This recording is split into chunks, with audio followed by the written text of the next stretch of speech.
Doble ingat po tayo mga kapatid, lalong-lalo na sa mga nagpaplanong lumarga sa darating po na weekend.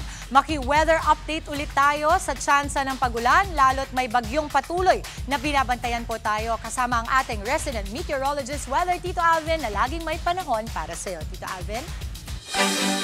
Good morning, Mami Dibs, at good morning mga kapatid. Ulat panahon na po tayo ngayong araw ng Huwebes. Kasabay nga ng paglayo ng Bagyong Tino, mas maliwalas na po ang panahon natin sa malaking bahagi ng ating bansa. Dito sa Metro Manila, mababa po ang ating tsansa ng pagulan. If ever may mga pagulan tayo, ito po yung mga pulo-pulo lamang o yung mga pagulang hindi tumatagal na kadalasang nangyayari tuwing hapon at gabi. Kaya ugalin pa rin po natin ang pagdadala ng payong sa mga ilakad ngayong araw na ito.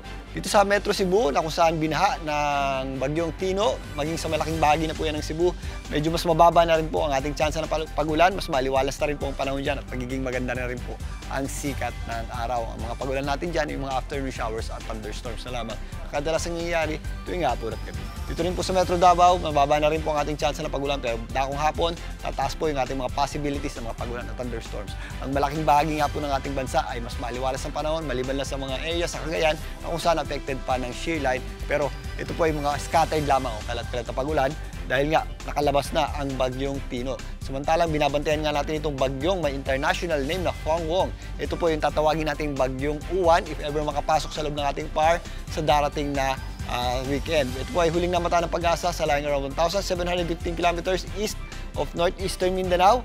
At yan po ay malayo pa at wala pang direktang epekto sa atin, pero by weekend, yung kanyang panglabas na kaulapan ay aabot po dito sa may areas ng Bicol region at pinakamalapit po yan sa ating bansa sa darating na Lunes. Ito po ay babantayan natin na dahil yan po ay posibleng umabot sa super typhoon category at magiging malakas na bagyo po yan. At yan po muna latest sa ating lagay ng panahon. Muli ako po ang inyong Weather Tito Alvin na lagi may panahon para sa iyo. Mga kapatid, dito Alvin Pura po na laging may panahon para sa iyo, umaraw man o umulan, dapat laging handa. Kaya para maging updated sa pinaka-latest weather updates, mag-follow at mag-subscribe na sa social media pages ng News 5.